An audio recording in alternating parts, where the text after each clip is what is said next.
Halo, apa kabar? Tetap sehat semua ya nak? Kalau minggu-minggu yang lalu kita belajar di rumah, hari ini kita juga masih belajar di rumah. Dan Bu Tutut harapkan kalian semua dalam kondisi yang sehat. Nah, minggu yang lalu kita belajar tentang koperasi. Kemudian kita sudah belajar menghitung SHU. Nah, kita akan ulang sedikit, review sedikit tentang SHU. SHU adalah sisa hasil usaha. Nah, apa sih pengertiannya kemarin? Kita ingatkan lagi ya.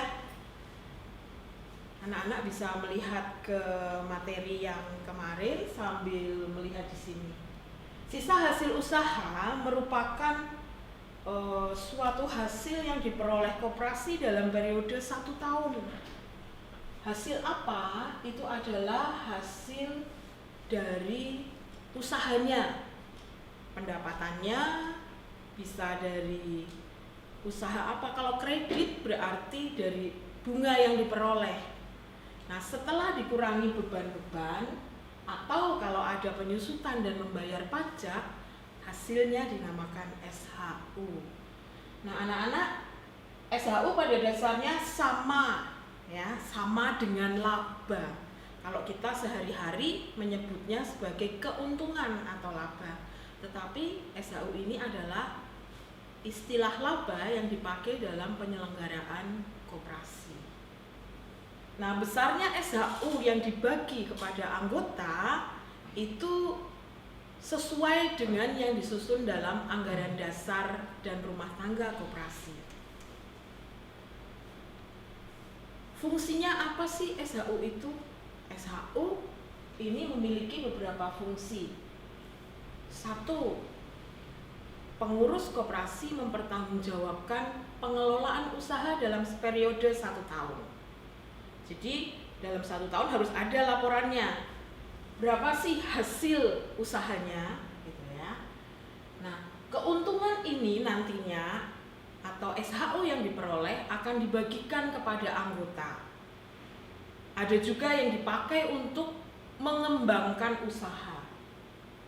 Nah, dari SHU ini orang bisa menilai suatu koperasi itu maju atau tidak. Sampai di mana perkembangannya, asetnya ada berapa. Nah, ini fungsinya mengapa SHU perlu dihitung. Unsurnya, kalau kita menghitung SHU, kita pasti harus tahu pendapatannya. Kemudian kalau ada barang yang dijual, koperasi konsumsi ya, berarti berapa harga pokok penjualannya, beban yang dikeluarkan, pajak yang dibayarkan. Kemudian kita baru tahu keseluruhan SHU yang diperoleh. Selanjutnya contoh perhitungannya. Nah, kemarin kita hanya tahu jumlah SHU sekian, periode tahun 2016 misalnya. Kita sudah tahu jumlahnya yang diperoleh sekian. Kemudian bagaimana itu yang diperoleh SHU-nya dibagikan kepada anggota. Nah, sekarang hari ini kita belajarnya beda. Bagaimana kita bisa mengetahui jumlah SHU suatu koperasi. Dalam setahun itu perolehannya berapa? Nah, ini ya anak-anak.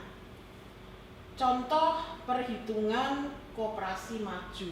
Penghitungan sisa hasil usahanya dari penjualan, misalnya ini contohnya dari koperasi konsumsi. Berapa penjualan, omset penjualan setahun? Nah, kemudian berapa harga pokoknya dikurangkan dulu. Hasilnya dinamakan sisa hasil usaha kotor. Kemudian harus dikurangi dengan beban. Beban adalah biaya yang dikeluarkan dalam pengelolaan operasional koperasi. Contohnya beli kemasan. Kemasannya sekarang nggak boleh pakai plastik. Nah, kalau orang belanja disediakan tas khusus. Nah, ini termasuk beban ya. Kemudian membayar listrik. membayar pegawai itu juga termasuk beban biaya yang dikeluarkan. Nah, biaya itu berapa? Dijumlahkan, dikurangkan dengan SHU kotor. Nah, kalau koperasi tersebut ada simpanan di bank misalnya, atau ada pinjaman anggota, maka ada yang dinamakan pendapatan bunga. Jumlah hasil terakhirnya namanya sisa hasil usaha bersih. Nah, ini yang kemarin kita tahunya cuma jumlah ini ya, jumlah akhirnya. Tapi menuju jumlah akhir itu belum tahu. Nah, sekarang hari ini kita belajar bagaimana caranya mengetahui SHU bersih. Selanjutnya, biasanya di dalam ADART itu SHU dibagi untuk apa saja? Yang pasti bagian terbesar adalah dibagi untuk anggota. Untuk anggota terbagi menjadi dua, yaitu jasa modal dan jasa usaha. Kemudian ada untuk pengurus, ada untuk dana pendidikan, dana sosial, ya. Dan semuanya itu tiap koperasi bisa tidak sama, tergantung dari yang sudah disepakati dalam rapat anggota yang tertuang di dalam anggaran dasar dan rumah tangga koperasi. Nah, ini catatannya ya, tidak semua koperasi itu nantinya pembagiannya akan sama. Tadi kembali pada ADART. Nah, prinsipnya pembagian usaha yang dibagikan kepada anggota itu adalah sumbernya pasti dari anggota. Artinya ada jasa anggota. Anggota membeli barang dari koperasi, anggota meminjam uang dari koperasi, atau justru anggota menjual barang kepada koperasi. Yang kedua, anggota memiliki simpanan atau modal. Nah, SHU yang dibagi juga berdasarkan modal atau simpanan anggota yang mereka iurkan untuk periode yang sudah disepakati. Kalau simpanan pokok berarti ketika mereka masuk, simpanan wajib dibayarkan rutin setiap bulan. Nah, SHU ini akan dibagikan dengan penghitungan yang transparan untuk anggota. Biasanya akan disampaikan dalam rapat anggota. Dan itu semuanya akan dibayar secara tunai. Nah, ini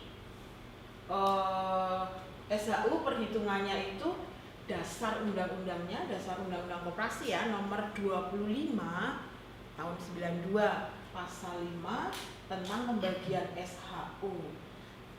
Yang pokok adalah tidak hanya berdasarkan modal, tetapi juga berdasarkan jasa anggota. Itu yang kalian perlu ketahui. Jadi dalam menghitung itu pasti ada dua hal pokok.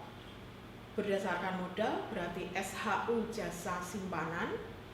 Yang kedua berdasarkan jasa anggota. Jasanya apa? Ya usahanya apa? Kalau pinjam uang ya berarti jasa dari pembayaran bunga. Kalau itu koperasi konsumsi berarti dari omset penjualannya. Selanjutnya, kalau ini yang kalian sudah kerjakan kemarin ya. Untuk mengingatkan saja, besar kecilnya pendapatan SHU itu tergantung tadi dua, usahanya anggota dan modalnya anggota.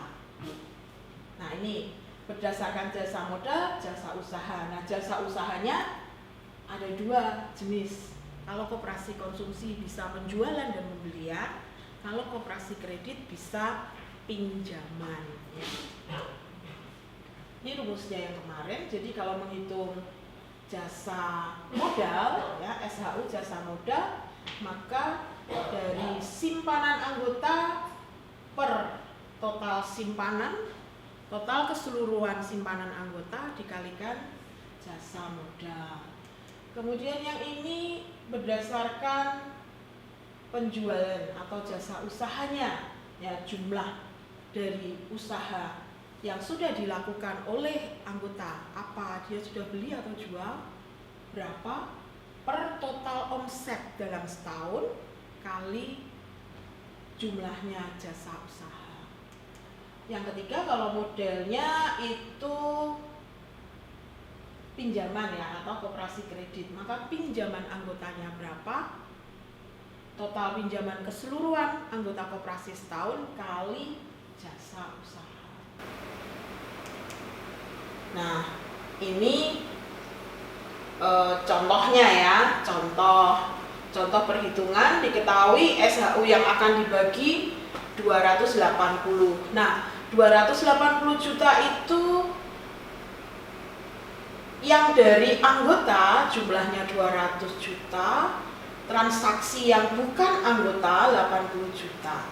Nah, yang akan dibagi pasti yang transaksinya anggota, bukan yang non anggota ya. Non anggota itu artinya ada transaksi yang terjadi dari masyarakat umum, bukan dari anggota. Nah, yang dibagi kepada anggota adalah yang transaksi anggota, yaitu 200 juta. Nah, ini tadi yang misalnya ya, dibagi untuk apa saja, maka dikalikan dengan jumlah SHU-nya. Ini dalam ribuan ya. Ini kemarin kalian sudah lakukan contohnya, kemudian caranya begitu. Ini rata-rata yang dihitung oleh koperasi jika anggotanya 142 orang. Tapi kalau mau dihitung per orang, kalian juga sudah bisa kira-kira begini. Cara perhitungannya sudah ada di materi yang minggu lalu ya nak. Kemudian ini cara perhitungan contoh seperti yang sudah kalian lakukan kemarin. Nah, inilah dari yang sudah Bu Tutut tadi sampaikan, ini ada latihan soal. Nah, sisa hasil usaha itu apa tadi? Ya. Kemudian ini ada 5 soal, kalian bisa kerjakan, kemudian kalian bisa submitkan ke Google Classroom pada jadwal yang berikutnya ya. Jadwalnya Bu Tutut yang berikutnya kalian sudah harus mengerjakan 5 soal ini di Google Classroom. Seperti biasa kalian upload dan kita akan lihat seberapa pemahamanmu tentang perhitungan koperasi. Sampai di sini dulu perjumpaan kita tentang sisa hasil usaha. Tetap semangat dan stay healthy ya nak. Sampai jumpa.